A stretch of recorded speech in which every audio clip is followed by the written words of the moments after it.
Hello, everybody, and welcome back to CSE 1322. This is lecture number 19, and we are currently in week 12 of the semester. This is going to be the first of two lectures that you're going to get this week covering module number 8, which is dealing with threading and multiprocessing. So the other video will follow in a couple of days. Today, we're going to talk specifically about threads. So without further ado, let's just go ahead and get started. So what is a thread? Up until now, every program that you have written has executed in a single thread. And what that means is your code is executed sequentially from the first line to the last line. Perhaps you have a loop that's causing it to go around, or you might be using recursion, which may alter the exact flow a little bit. But overall, it begins at the top and it runs its way down. And what that means is that there's a single path of execution. So from the moment that the program starts to the moment that it ends, the code is being executed sequentially in a single line without interruption. Okay, that's not really true. In reality, there are things that can interrupt your program that are outside of your control. When you are running on an operating system such as Windows or Mac or on Linux, there are other processes that are also probably running, and your operating system gets to decide which particular process gets priority on the CPU at the moment. And until, 10 years ago, every computer only had a single CPU and a single core. So one piece of code is getting executed, and what the CPU scheduler does, which is a part of the operating system, is it decides which particular program is going to get the CPU next. There are natural things that take a moment in your code where your code can't really make any progress while it's waiting for something.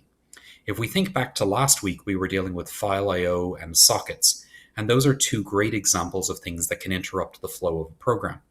When you ask for a file to be opened on the file system so that you can read some data out of there, assuming that your file system is on a spinning disk, which it probably is on your laptop, there's actually a delay while the disk has to go and seek to the appropriate place and actually pull that data back. Even if your disk is an SSD, which is significantly faster than a spinning disk, it's still much, much slower than the actual memory that you have in your machine. So your program execution will have to wait while the hard drive or the hard drives are retrieving that information. Likewise, when we opened a socket and we tried to read and write information to a remote server, that remote server may not be as fast as your server, and so you may have to wait there. There are many other things that can happen that are called interrupts, where one program can signal that it urgently needs the CPU temporarily, and as a result, your program can get put on hold. So all of these details are just giving you the idea that when your program is running, there are other things that are deciding exactly which part of your program is running and how much of it gets to run at any given moment in time. And so that is the reason why we might want to be able to split our program up and allow multiple bits of it to run simultaneously. So let's take an example of some big processing job. For example, I'm going to read in a spreadsheet with 1,000,000 lines, and I need to do some math on that spreadsheet. Well, if I have to do that sequentially, and I only have a single thread, as it were, then that thread is going to start at cell number 1, and it's going to do its whatever math it needs to do, and then move on to cell 2 and cell 3 and cell 4 until it gets through all 1,000,000. But there's nothing about that particular job, assuming that I'm only adding like 2 columns together, let's say, as an example.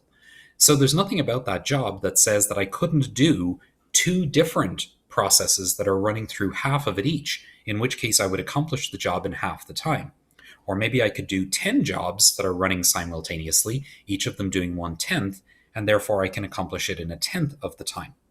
So that's the idea of breaking work up into smaller chunks and then letting each of those chunks run by themselves. And what we would call those chunks is a thread. If you have a machine that has a single processor with a single core, then in actuality, only one thread will be able to work, but perhaps at any given moment. But perhaps there are reasons why that thread might naturally get bottlenecked, where another thread can then jump in and make progress while we're waiting for the first thread to get unbottlenecked. And again, perhaps it's waiting for information to come off the disk or to write information out that will take a moment. While that's waiting, we can use the CPU to chug through some more of the lines and just get through stuff a little bit more efficiently. But in the best case scenario, you have a processor that has more than a single core.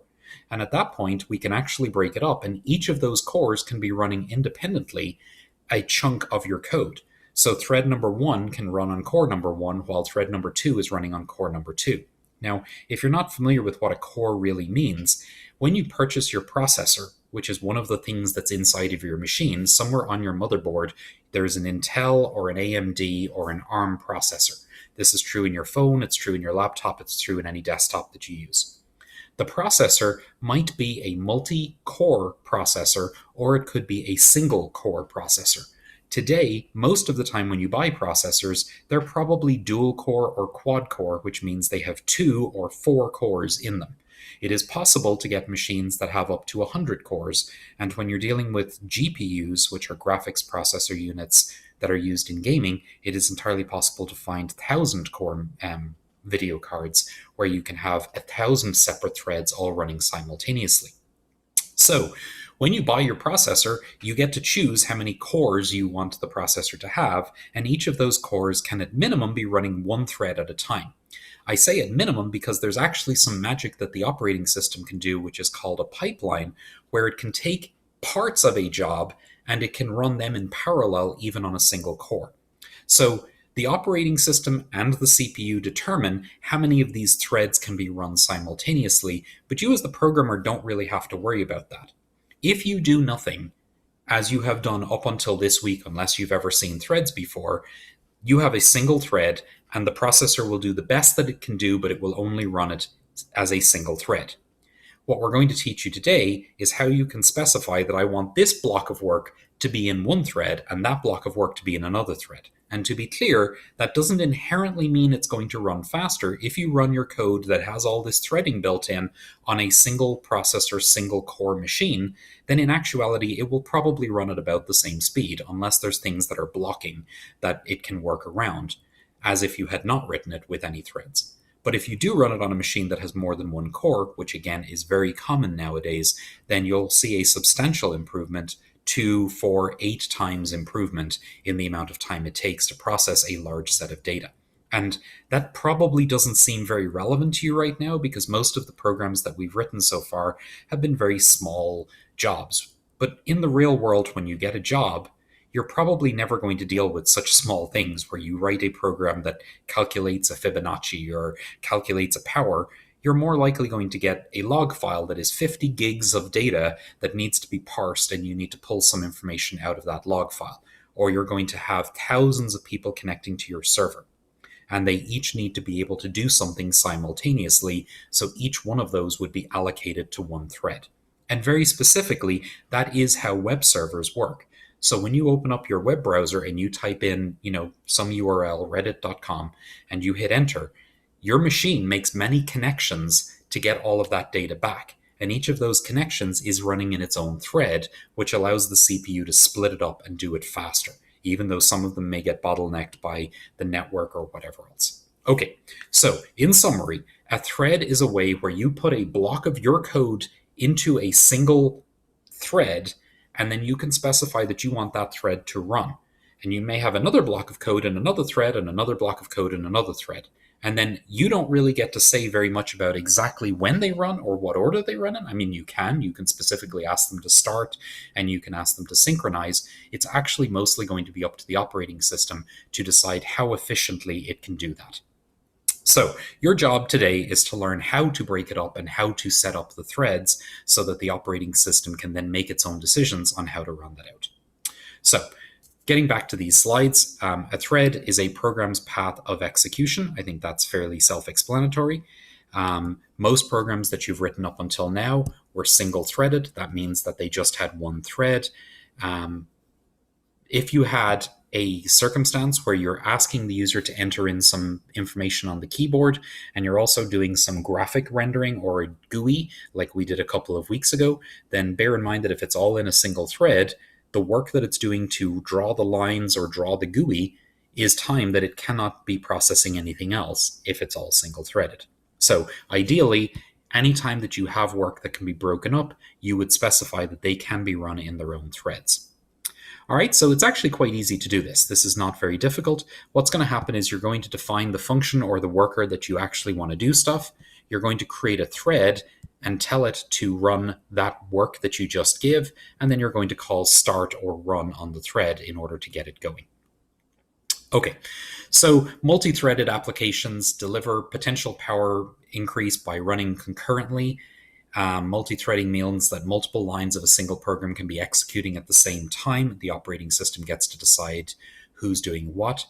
Um, Threaded programs can be definitely used for anything that's time consuming. I will tell you that if you're in the graphics world or you're in a game design world, you're going to use threads a lot, because it turns out that graphic rendering is a very time consuming thing. Calculating, for example, that you have a light source up in this top corner and you want the light to be cast from there, and tracing where every ray of light is going from that light source, and then where you have shadows, that's a very intensive job. And so that would be run on one core, while you might be doing the bad guys or the good guys movements in another core, while you might be doing the background rendering in yet another core, or in many other cores, because you may have one for the trees and one for the rocks and one for the water and whatnot. If your grass is moving because of the wind, you'll probably have a core or multiple cores dedicated to just moving the grass around in the wind, because again, it's a lot of work to actually calculate how that would look. All right, so if you have multiple cores, multiple processors, this makes it, you have to be very careful if you have any kind of shared memory that is being used across the threads, because you have to be careful that you don't have race conditions where two different threads could update at the same moment. I'll give you a quick example of that. You have a bank account, which probably has very little money in it, thank you, pandemic, but you have a bank account and you have a debit card, and you might have two debit cards. So what would stop you from running to two different ATMs at exactly the same moment, putting your card in, typing in your PIN number in both of them? At the same moment, they would both think that you have the same balance. If you then withdraw $20 from each of them at exactly the same moment, there's a race condition, because you have to be careful in the coding that one of those doesn't just get lost at the time that you're doing the update on the balance. It's very, very important that you keep track of the fact that one is currently changing the balance and the other one needs to be told to wait until it has the ability to change the balance. So that's an example of a shared memory. The shared memory in that example would be your actual balance. And you had multiple threads, which were the people that were putting their cards in and taking out money. So anytime that you have anything that's shared across the threads, you have to be very, very careful with that. Okay, so this is approximately what things are going to look like. You have your main method up at the top, and you're going to call start on each of your threads whenever you're ready for them to get going. And what we're trying to show you down here is, if there's a single processor, then this program is just going to switch back and forth between the three threads. So it may be that thread A runs for, a fraction of a second, and then it'll get to a stopping point because it's waiting for something off of the disk. At that point, thread B will be picked up and it will run for a while until it reaches a stopping point. Thread C will run for a while, and so on. But if you're on a machine that has 3 cores, happy days, all 3 of these are going to start off at the same moment, and each of them is going to execute completely irrelevant of the other ones, and this program will get done in a third of the time. All right, so how do we actually go about do this? Well, you're going to either extend the thread class, which is what you can do in either Java or C#, or you're going to implement the runnable interface, which is something that you can do in Java. So if you're extending the thread class, it might look something like this. So we go off and we create a new object or a new class. In this case, we're calling it myThread, and you are always going to extend thread if you're going to do this. Inside of this object, you're going to have a method called run, and that method is going to have whatever work it is that you want that thread to do. So creating that class by itself, of course, doesn't do anything until you actually use it. So down in our main method, we are going to instantiate that object. So same as you've always done, it's going to be a myThread called th, which gets a new myThread, and that instantiates the object up here. And then you're simply going to call th, which was what we called it, .start. And that tells it, I now want that to run. And you may have more than one of them. And of course, I'm going to show you a bigger example in a few minutes here. All right, if you're going to do it with the runnable interface, which there are a couple of advantages to doing it with the runnable interface over just extending the thread, it works very similar. runnable is actually an interface, so you're going to implement the interface. So my thread implements runnable. Again, it's going to have a run method. Again, it's going to have the code that you want in here. And again, you're going to instantiate it. And the only thing that's different here is that when you create it, you're going to create a new thread and pass it that object and then call start on it. So you can do it either way. The example I think I'm going to do in a moment has the runnable interface, so you're going to see that again.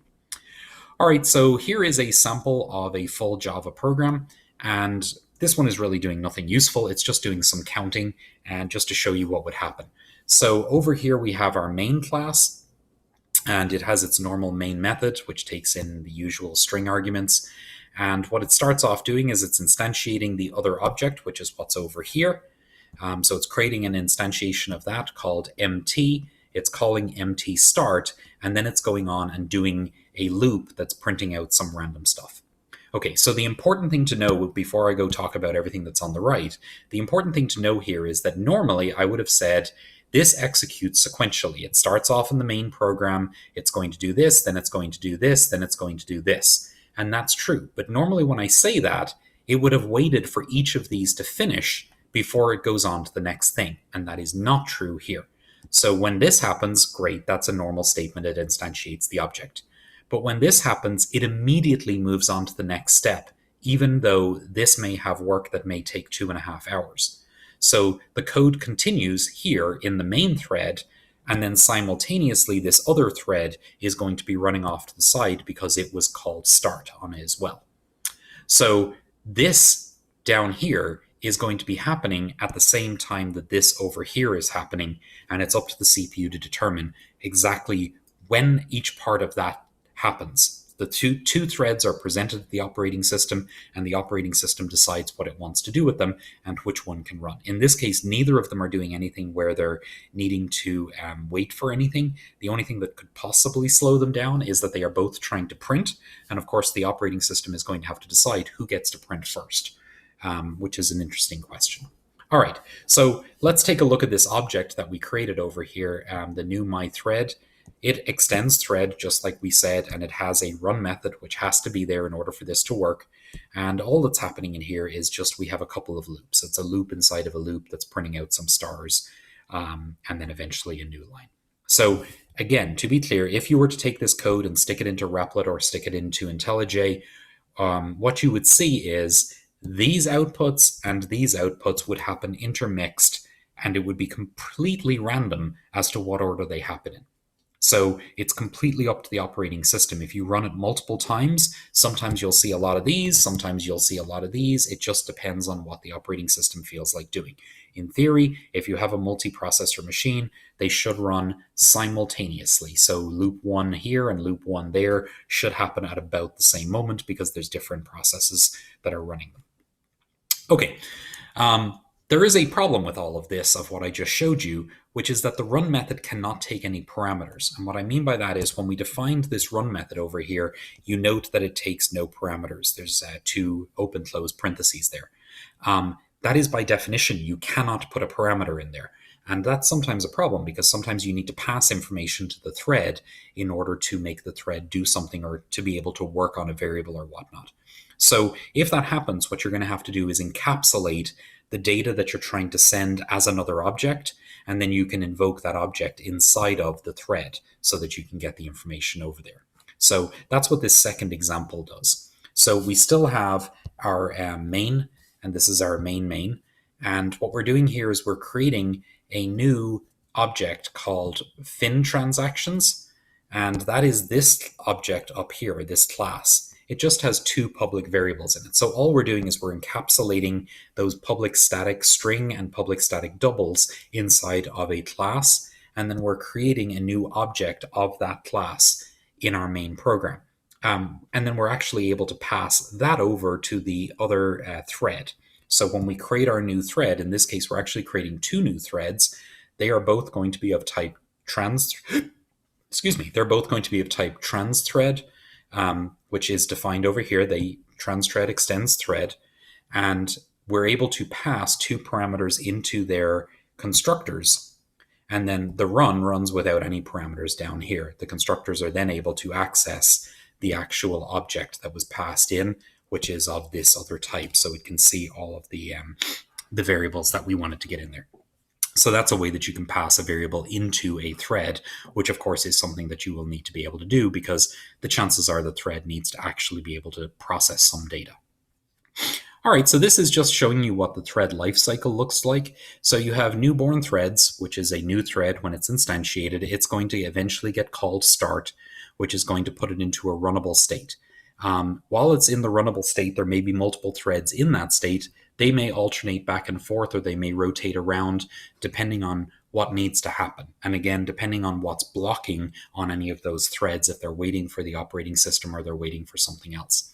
So you'll see sometimes a thread will drop into blocked because it's waiting on something. And then eventually when that gets done, when it gets unblocked, it'll come back up into a runnable state. And again, if there's only one CPU or one core, the operating system will keep trying to evenly give work or evenly give the CPU to each of the threads as best as it can. Eventually, the threads are going to all exit one by one, and you can tell when a thread has died. So it's important to know that you can create one, you can put it into a runnable state, it may turn into a blocked state and then go back into runnable and back and forth between blocked and runnable, and then eventually it will die, at which point you will be able to see that the thread has exited. So a couple of methods that you might want to call. You have a get name, you have a start and a run. You might wonder what's the difference between a start and a run. The method will start a new thread of execution by calling the run method. The method is the entry point for the thread. Execution of the thread starts from this method. So in run, you can, the method is the entry point. Yeah, I don't know why that's written that way. So you call start, run is what you will have inside the method or inside the object that you're trying to run. Sleep becomes an important thing. So at any moment in a thread, you can tell it to go to sleep.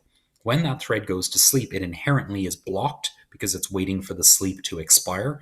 And at that point, the other threads will run. So if you want to make sure that no thread is being starved, when you get to a good breakpoint, you can ask your thread to go to sleep for a millisecond or a fraction of a second and let the other one take over. And then there's also the ability where you can just specifically say, I yield to the other threads. You can check to see, is it still alive? Because again, it will eventually die, and so on and so forth. So that's what's going on here. Thread synchronization is a thing that you might need to deal with. So you may have a block of work. So let's take the example of, we have a spreadsheet and it has 2 columns, and each of those 2 columns and 1,000,000 rows. Each of those columns needs to be multiplied together, and then we're going to find some other data from that. Maybe we're going to add all of those together. Well, as I said, you could break that up into 10 separate threads, each of them dealing with 1/10 of the rows. So the first one would deal with, if there's 1,000,000 rows, what's a tenth of that? I guess it's 100,000. So the first one would deal with rows 1 through 99,999. The second one would deal with row number 100,000 through 199,999. But eventually, you need to wait for all of those threads to get done before you're able to add together all of those numbers. So that's a circumstance where you would need some form of thread synchronization. After each thread has calculated what it needed to calculate, you then may need to go between all of them and add those numbers together to give a final answer in this example. So there's a couple of different methods that are beyond the scope of what we're going to talk about here, but I'm going to give you just the high-level idea. So there's the idea of mutex or semaphores, which are basically ways, a semaphore in the real world is a set of flags. If you've ever been on a road where it drops down to one lane to go across a bridge, there might be a flag person on either side who has a flag. Those are actually called semaphores. The person on one side is telling you stop, and the person on the other side is waving the cars through. And then once the cars have gotten through, they reverse. So the first person who was letting cars through now says stop, and the other person starts letting cars through. That's a semaphore. In computer terms, it's usually done by just setting a variable, and then everybody checks the variable to make sure that it is actually allowing them to run at a given moment. So these are various different ways of synchronizing between different threads. And there is a synchronize routine in Java, which allows you to call synchronize between the threads. Again, this is a little bit beyond the scope of what we want you to learn here, but I just want you to be aware that that's a problem that you might have to look at. And if that is an issue, you might want to look at mutex or semaphores as two of the more common ways of dealing with the fact that the threads may need to sync up at a certain time. It's also quite common that you simply just keep polling and asking, are you done yet? Are you done yet? Are you done yet? Okay, the thread is done. Now I move on to whatever my next step is. All right, so that's pretty much saying the same things that I just said. And these last two examples are just showing you what it would look like in Microsoft Windows. You can open up the Process Explorer and you can go to threads and you can see the different threads that are running for something. So as normal, I'm going to go through a different example than what's in the slides, just so that you have another way of doing things. So what I'm going to do is I'm going to write a horse race, and each of the horses, it's going to be its own thread. The horses are going to pick a random number and they're going to sleep for some amount of time. So it's a very boring horse race. So each horse is going to be told run, which is an appropriate word, and then it's going to pick a random number and it's going to go to sleep. When it wakes back up again, it's going to move one block down the track, and then it's going to pick a random number and go to sleep again. And you have three threads who are all going to be doing this simultaneously. And so what you end up with is a horse race where every time you run it, you're going to get a different answer because they're running. So I'm just going to show you what it looks like over here on the right first. I'm going to drag this window over so it gets a bit bigger. Okay, so you can see the three horses. This is state-of-the-art graphics here, definitely worthy of 2020. So horse number 1 seems to be in the lead, and he is chugging along quite happily. Horse number 3 apparently is sleeping a lot. It's a very sleepy day for horse number 3, and it looks like horse number 1 is going to make it to the end. Every time you run this program, you're going to get a different answer. You can also see that the program is still running, and that was because threads 2 and 3 had not reached the end yet. The program actually only ends when all of the threads are done, which is an interesting thing to keep track of as well. So you got to be careful that your threads do actually end, not that any one of them is in an infinite loop, because any one of them in an infinite loop means the program doesn't exit. All right, so every time you run this, you're going to get a different output, and that's simply because each of the horses is picking a random number every time that they get called, and they will eventually reach the end one way or the other. So let's take a look at the code for all of this silliness.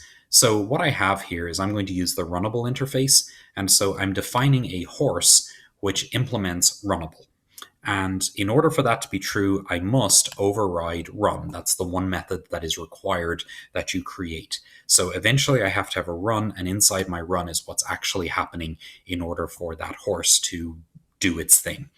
All right, so I start off with horses, and I have a static ID so I can number all of my horses. So every time a horse is instantiated, or you make an object of my horse class, you're going to get a new horse number. So you could theoretically run this with 50 horses and they will all work the same way.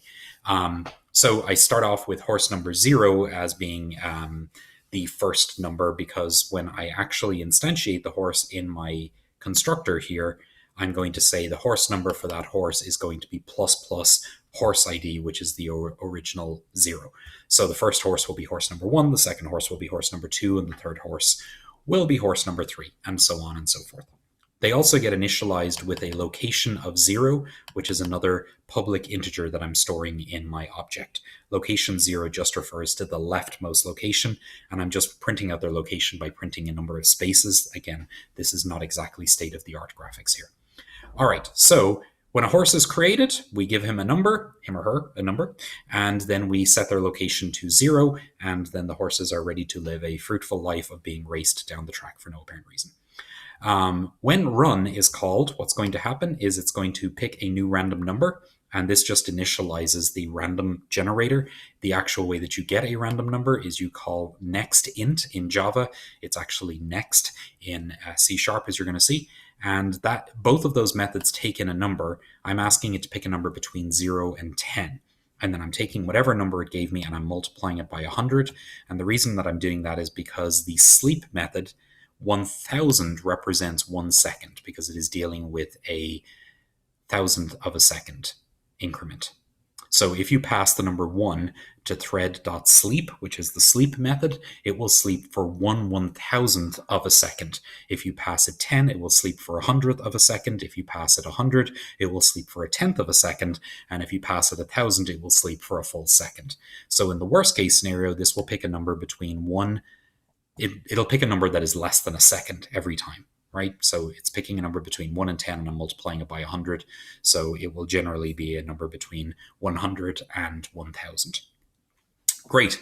So you will find that in Java, and this is different in C, every time that you try to do a sleep, you must wrap it in a try-catch exception block because it can throw an error when you ask it to sleep. And you might say, how can it throw an error when trying to sleep? And I would say, have a cup of coffee and then try to go to sleep. And you will fully understand how you can have an error trying to go to sleep. No, in actuality, there are circumstances where you ask for a thread to go to sleep and the operating system says you can't do that right now, at which point you will get an error here.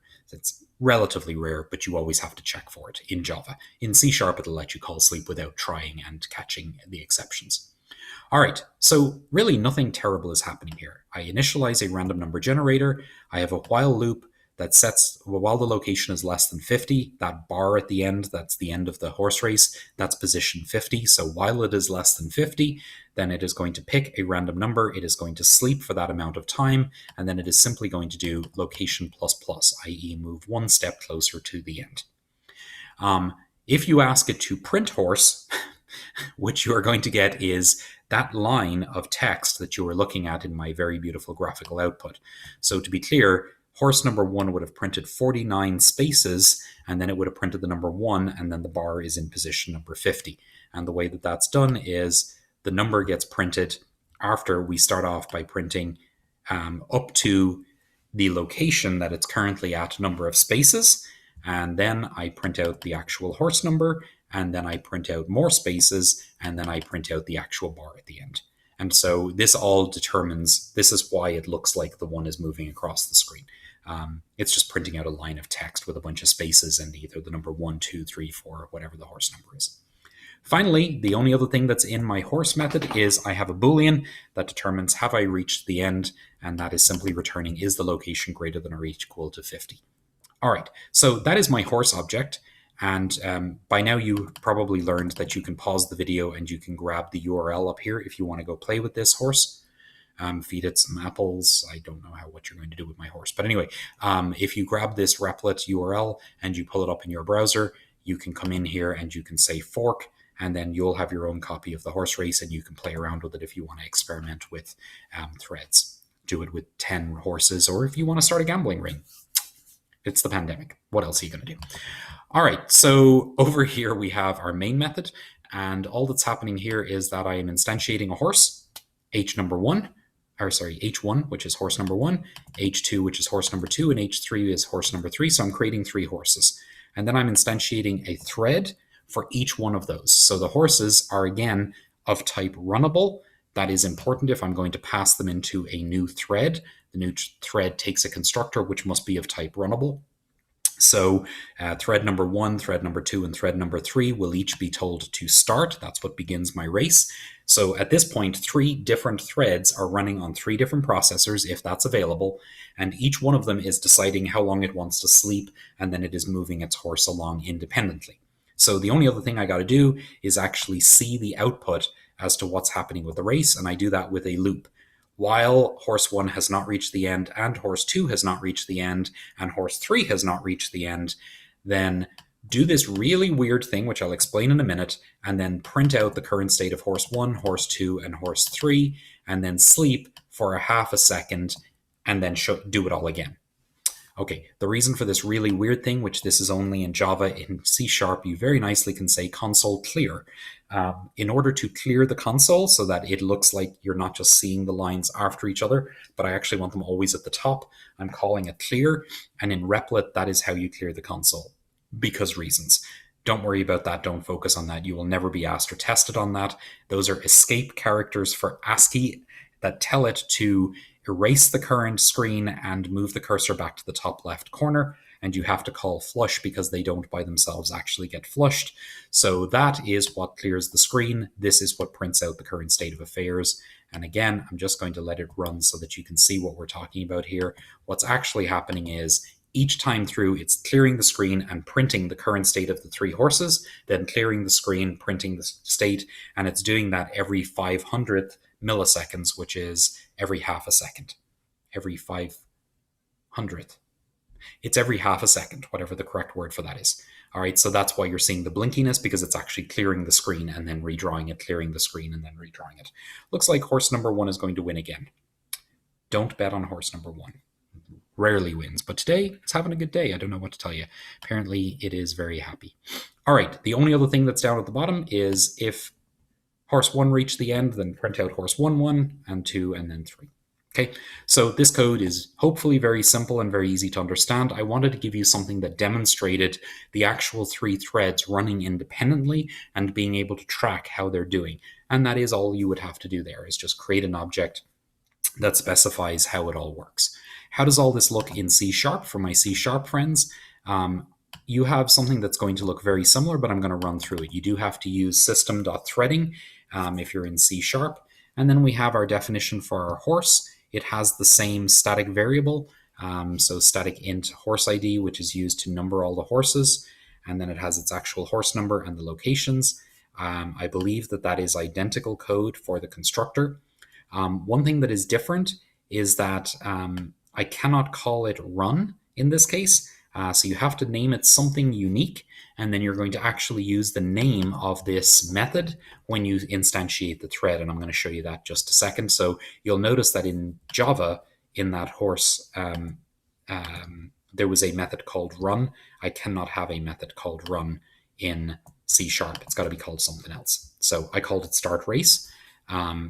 Other than that, it's picking it's initializing the random number generator, same thing as we did in the other one. In order to pick a random number, in this case, it's rand.next. It still takes in the 10, and it's still picking a number between 0 and 1,000. The thread.sleep looks the same, although the sleep is capitalized, and I'm passing in the number, and the location is ++ing all within that same while loop. So again, that code is not different. The print horse, I think, is literally line for line, except I substituted the appropriate print statement. So these all say console.write instead of system.out.print. And then at the very end, it does a write line because I actually want the carriage return when I print out the line at the end. There's the reached end, which I think is identical as well. I don't think anything was different there. So the place where things are a little bit different is in my main method, in my main class and my main method. I instantiate the 3 horses the same as I did before, but this syntax is quite different. So when I create the new thread, I create a new thread start, and I pass it horse1.startRace. So horse1 is the object for horse. Start race is the name of the method inside that object that I want you to actually start executing on. And thread start is a method that takes a method from another object. So you will always have this syntax where you specify the actual name of the object and the method that you want to execute inside of new thread start. Other than that, you then get to call start on there, and I think the rest of this code is pretty much identical. And again, if you pause the video for a moment, that is the URL that you need to grab in order to see the C#. And just to prove the point that the horses run in C# just like they run in Java, I will do a run of the horses in C#. So this is the lecture on threads. That's the level of detail that we want you to understand. You need to know how to create a thread. You need to know how to start the thread, and it's useful to be able to call methods in the... Wow, horse number 3 is apparently dead. Somebody do a welfare check on horse number 3. Ooh, that program is still running. He reached the end. Excellent. All right, so I want you to be able to create an object, create a... make it a runnable thread, and then actually call start on a thread and have work done. Of course, this is a silly example. Usually you would be doing something where you're processing data or something very structural and important. I make horse races. I don't know what to tell you. Okay, so that's the end of the lecture on horses. That is lecture number 19. There will also be a lecture number 20 this week, so make sure you check that out. That's going to be on multiprocessing, which is different than multi-threading, because in this case, the threads are all running in a single process, but in multiprocessing, we actually have separate processes. It's a weird distinction. I'll explain more in the next video, but I want you to be aware of what's going on here. Okay, well, I hope you guys have a lovely rest of your week.